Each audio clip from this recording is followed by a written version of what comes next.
Hello students, स्वागत है आपका माता कृष्णावंती महाविद्यालय के यूट्यूब चैनल पर। इससे हम आज शुरू करने जा रहे हैं प्रथम वर्ष के हिंदी साहित्य का इतिहास। हिंदी साहित्य के इतिहास के अंतर्गत सर्वप्रथम प्रथम पढ़ेंगे कि इतिहास शब्द की उत्पत्ति कहाँ से हुई है। तत्पश्चात हम अध्ययन करेंगे काल विभाजन की पद्धतियों के बारे में। काल विभाजन की ये पद्धतियाँ हैं 4 प्रकार की, जिनमें पहली है आपकी वर्णानुक्रम पद्धति। पहली वर्णानुक्रम पद्धति, दूसरी है कालानुक्रम पद्धति, आपकी तीसरी पद्धति है वैज्ञानिक पद्धति तथा चतुर्थ है विधेयवादी पद्धति। इन चारों पद्धतियों के अध्ययन के पश्चात हम थर्ड अध्ययन करेंगे इनके नामकरण के बारे में। तो आइए अब हम इनका विस्तार पूर्वक अध्ययन करते हैं। सर्वप्रथम पढ़ते हैं हम इतिहास तथा इसकी उत्पत्ति के बारे में। बच्चों, हम बात कर रहे थे इतिहास शब्द की उत्पत्ति के बारे में। इतिहास शब्द की जो उत्पत्ति है उसके संबंध में यह कथन है कि इसका जो सर्वप्रथम उल्लेख किया गया था वो किया गया था अथर्ववेद में। अथर्ववेद में लिखित पंक्ति है राष्ट्रस्य चक्षुष इतिहास समेतत्। जहाँ तक सवाल है साहित्य के इतिहास का, तो यह निश्चित ही है कि इसका सूत्रपात जो है वो 19वीं सदी से होता है। हिंदी साहित्य के जो इतिहास लेखन का सूत्रपात कर्ता माना जाता है वो माना जाता है विद्वान गारसा द तासी को। गारसा द तासी एक फ्रांसीसी विद्वान थे। इस प्रकार से जो हिंदी साहित्य का हमारा प्रथम इतिहास हमें मिलता है वो हमें फ्रेंच भाषा में मिलता है। इसके पश्चात हम जानेंगे इतिहास लेखन की पद्धतियों के बारे में। साहित्य इतिहास लेखन की 4 प्रकार की पद्धतियाँ प्रचलित हैं, जिनमें प्रथम है वर्णानुक्रम पद्धति। वर्णानुक्रम पद्धति के अंतर्गत गारसा द तासी और शिव सिंह सेंगर के इतिहास को रखा जाता है। उन्होंने अपने इतिहास संकलन का जो कार्य है वह वर्णानुक्रम पद्धति के अंतर्गत किया है। दूसरी है कालानुक्रम पद्धति। इसके अंतर्गत ग्रियर्सन और मिश्र बंधुओं के इतिहास को रखा जाता है। तीसरी पद्धति है वैज्ञानिक पद्धति, जो है गणपति चंद्रगुप्त का इतिहास। चतुर्थ पद्धति है विधेयवादी पद्धति।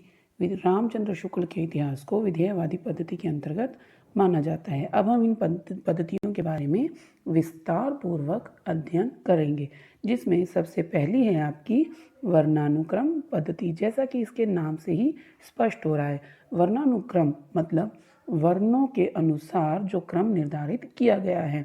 जैसे कबीर और केशव दोनों का नाम क से शुरू होता है, तो इसमें जन्म तिथि के आधार पर इनकी रचनाओं का विवेचन न करके केवल वर्ण के आधार पर ही इनकी रचनाओं को इनके साहित्य में सम्मिलित किया गया है। इसमें कालक्रम का बिल्कुल भी ध्यान नहीं रखा गया है। गारसा द तासी और शिव सिंह सेंगर के इतिहास को इसी में सम्मिलित किया जाता है। दूसरी पद्धति है कालानुक्रम पद्धति। जैसा कि इसके नाम से स्पष्ट है कि काल के अनुसार जो क्रम निर्धारित किया गया है। इसके अंतर्गत रचनाकारों के जन्म के समय के आधार पर उनकी रचनाओं की रचना का जो समय रहा है उसके आधार पर क्रम का निर्धारण किया गया है। इसमें उनके जीवन काल की तिथि क्रम के आधार पर इतिहास का विवेचन किया जाता है। कालानुक्रम पद्धति में लिखने वाले इतिहासकार रचनाकारों की जन्म तिथि को आधार मानकर ही उनके क्रम को निर्धारित करते हैं। कालानुक्रम पद्धति में लिखा जाने वाला जो प्रथम इतिहास ग्रंथ है वो है the modern vernacular literature of Hindustan, जिसे लिखा था जॉर्ज ग्रियर्सन ने। अगली जो पद्धति है वो है वैज्ञानिक पद्धति। विज्ञान के बारे में आप जानते ही हैं, जिसमें कि निष्पक्ष रूप से अध्ययन किया जाता है। ये तथ्यों का संकलन करता है, उसके पश्चात ही किसी लास्ट रिजल्ट पर पहुंचा जाता है। उसी प्रकार से वैज्ञानिक पद्धति के अंतर्गत पूर्णतः निरपेक्ष रहकर तटस्थ रहकर तथ्यों का संकलन किया जाता है और तार्किक ढंग से निष्कर्ष निकाला जाता है। अगली जो आपकी पद्धति है वो है विधेयवादी पद्धति। विधेयवादी पद्धति के जो जनक हैं वो हैं हिप्पोलाइन तेन। यह साहित्य इतिहास लेखन की एक सर्वश्रेष्ठ पद्धति मानी जाती है, क्योंकि इस पद्धति के अंतर्गत अपने आसपास के वातावरण, परिस्थितियों का, परंपराओं का, सबका विश्लेषण किया जाता है।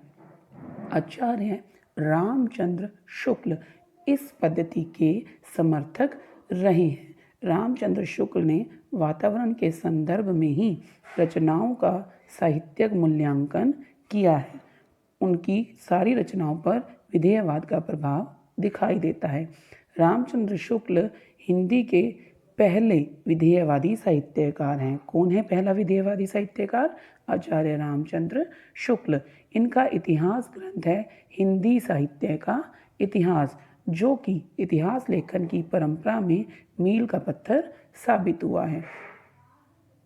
अब हम कुछ प्रमुख साहित्य ऐतिहासिक ग्रंथों का विश्लेषण करेंगे, जिसमें कि सर्वप्रथम हम अध्ययन करेंगे गारसादा तासी के ग्रंथ इस्तवार दलाल लिटरेचर हिंदुस्तानी।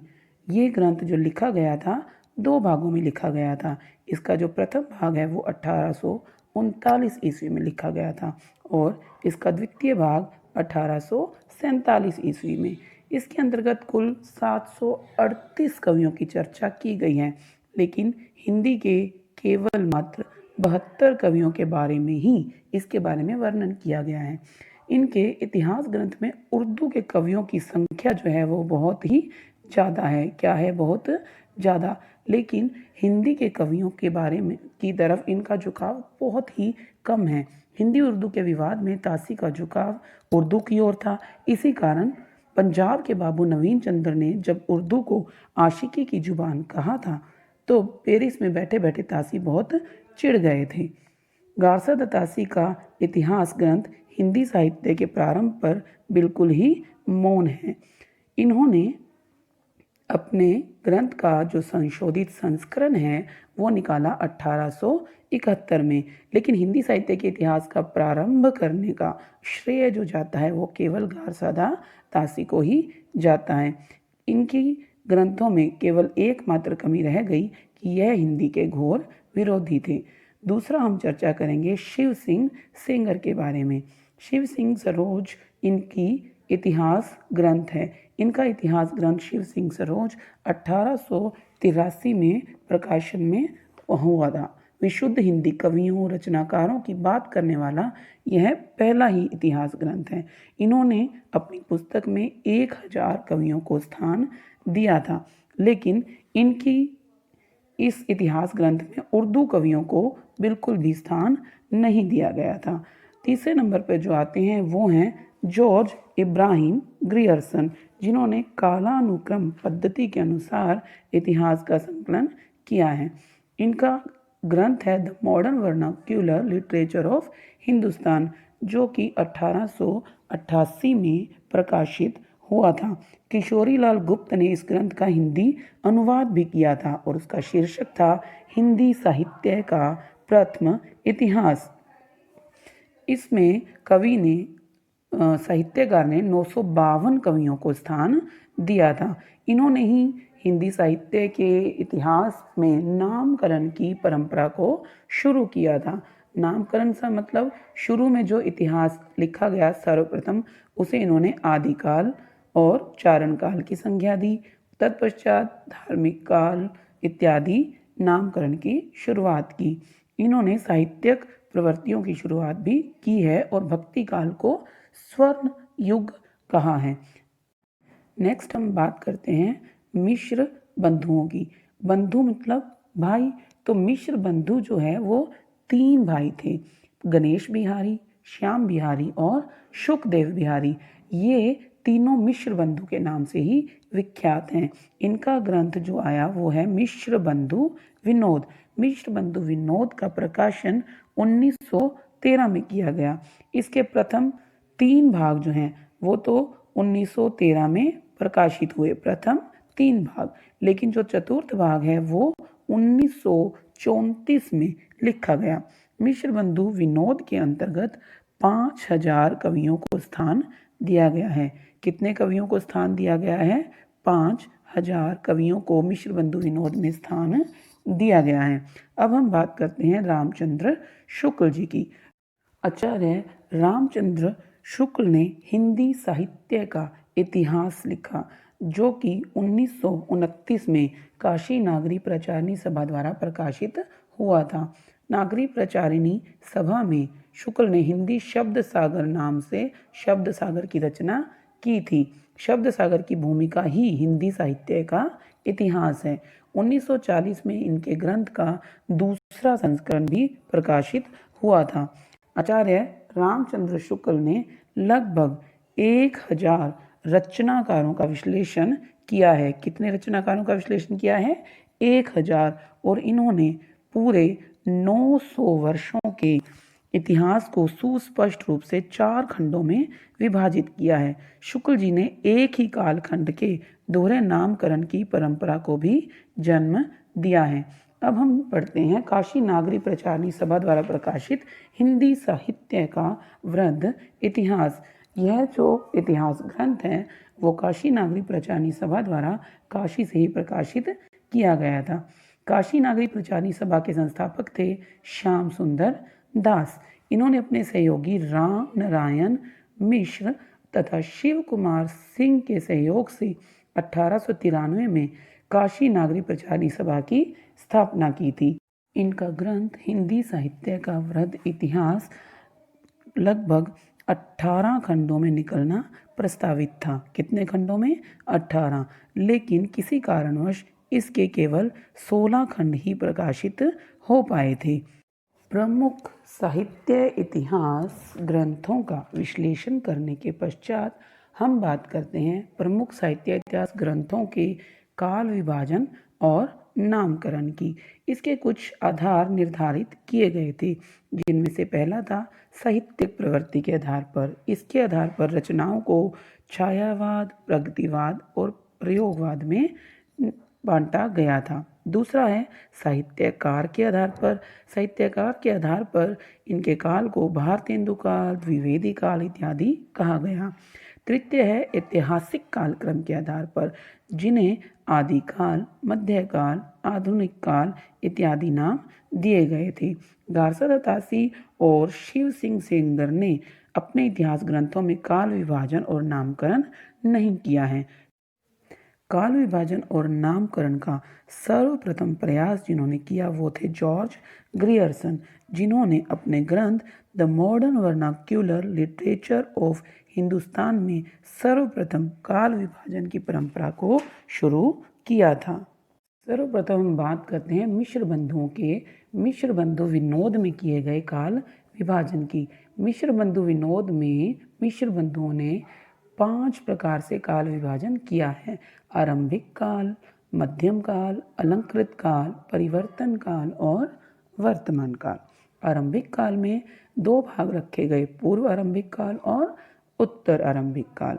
मध्यम काल के अंतर्गत भी पूर्व मध्यम काल और उत्तर मध्यम काल नामकरण किए गए। अलंकृत काल के अंतर्गत पूर्व अलंकृत काल तथा उत्तर अलंकृत काल नामकरण किया गया। परिवर्तन काल के अंतर्गत कोई भी नामकरण नहीं किया गया। इसका समय विक्रमी संवत 1890 से 1925 है और वर्तमान काल में विक्रमी संवत 1926 से अब तक चला आ रहा काल सम्मिलित किया जाता है। नेक्स्ट हम बात करते हैं आचार्य रामचंद्र शुक्ल द्वारा रचित हिंदी साहित्य के इतिहास ग्रंथ की। इन्होंने हिंदी साहित्य का इतिहास ग्रंथ के अंतर्गत 4 प्रकार से नामकरण किया है। पहला इन्होंने किया है वीर गाथा काल, जिसे कि हम आदिकाल के नाम से भी जानते हैं। वीर गाथा काल का दूसरा नाम है आदिकाल। दूसरा है पूर्व मध्यकाल, जिसे कहा गया है भक्ति काल। तृतीय है उत्तर मध्यकाल, जिसे कहा गया है रीतिकाल।